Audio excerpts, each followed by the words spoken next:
The very first controlled power engine flew in the early 1900s. Just over half a century later, the first human, Neil Armstrong, landed on the moon. In just over half a century, humans went from taking their very first flight to landing men on the moon. How fast all this happened is just mind-blowing, and it really is amazing what humanity can achieve when given the opportunity. But since the moon landing until the next 50 years, which is today, there hasn't been much happening, or so we thought.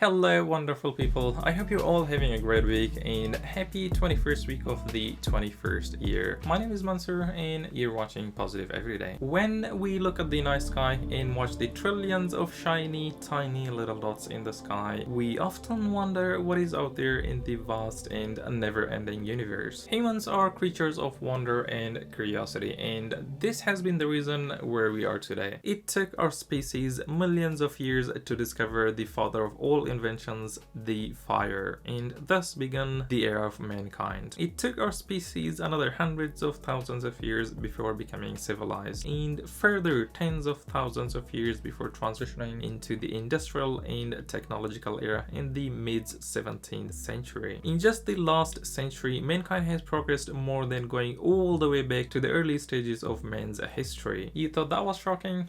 Wait till you hear the next one. We have developed more than all the previous centuries in the rest of mankind's history combined in just the last few decades. That's absolutely insane. Looking back in history and all that mankind has achieved is just breathtaking. In the last few examples that I gave, there was a pattern that some of you might have missed, and it's a very interesting one. Let's have a look at it. It took us millions of years to discover the fire, but it took our species only a few 100,000 years to become civilized. Way less time and way more progression. And it took us only a few centuries to surpass all the previous progressions by transitioning into the industrial era. Way less time, way more development. And it took us even less time to surpass all the previous centuries and the rest of mankind's history combined in just the last few decades. You guessed it right.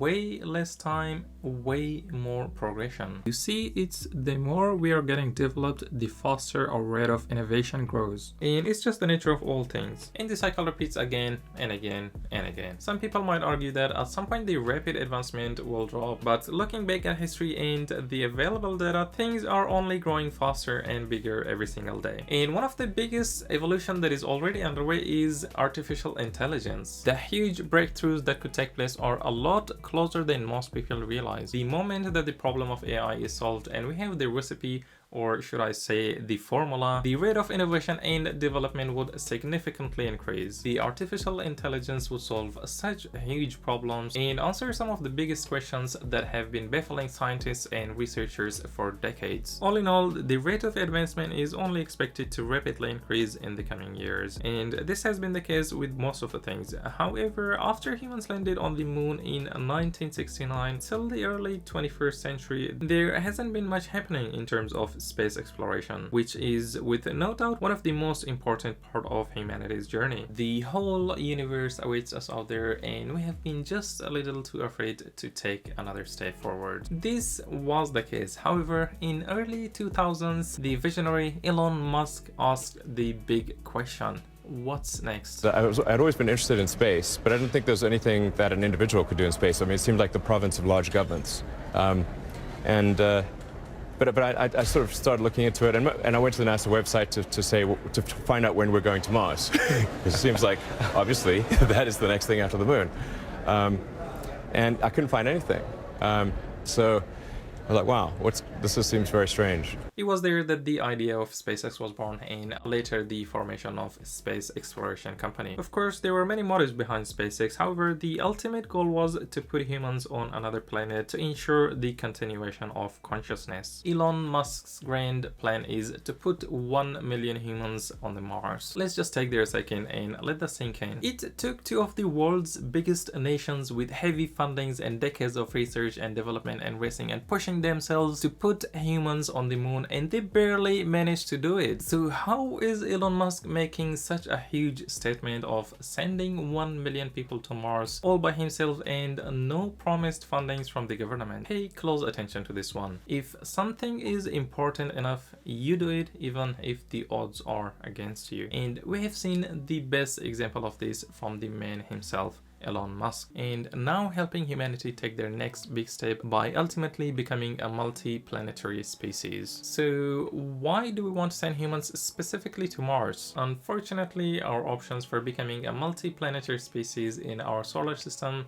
is very limited. In terms of nearby options or planets, we have Venus, but Venus is a high-pressured hot planet, and we have Mercury, which is very close to the Sun. The other potential candidates would be the moons of Jupiter and Saturn, but they are very far, much further than the Sun. So in general, Mars is better suited to ultimately scale up to be a self-sustaining civilization. Compared to the Moon, Mars is much further away from the Earth. In fact, it's so further away that most people can't even differentiate it from the stars when looking with naked eyes. In terms of distance, the Moon is about 384,000 kilometers away from the Earth, while Mars is about 250 million kilometers away from the Earth. That's about 650 times the distance of Moon from the Earth. Going to the Moon is like you're going to the dairy shop down the road compared to going to Mars, which would be like traveling to another country. I mean, the whole idea of this just sounds absolutely mind-blowing. But anyways, who is this Elon Musk, the Mars guy? Elon Musk was born in June 1971 in South Africa. As a kid, he loved reading books and used to read so many books that sometimes he would run out of things to read. At the age of 10, he taught himself computer programming, and by the age of 12, he coded his first video game and sold it to a company for $500. And by the way, you can still play the game online. The game is called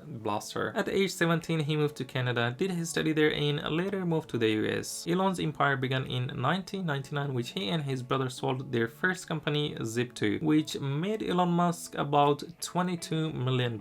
He later invested all his money to a company that now we know as PayPal. Later in 2002, PayPal was acquired by eBay, and Elon Musk took his share of $165 million.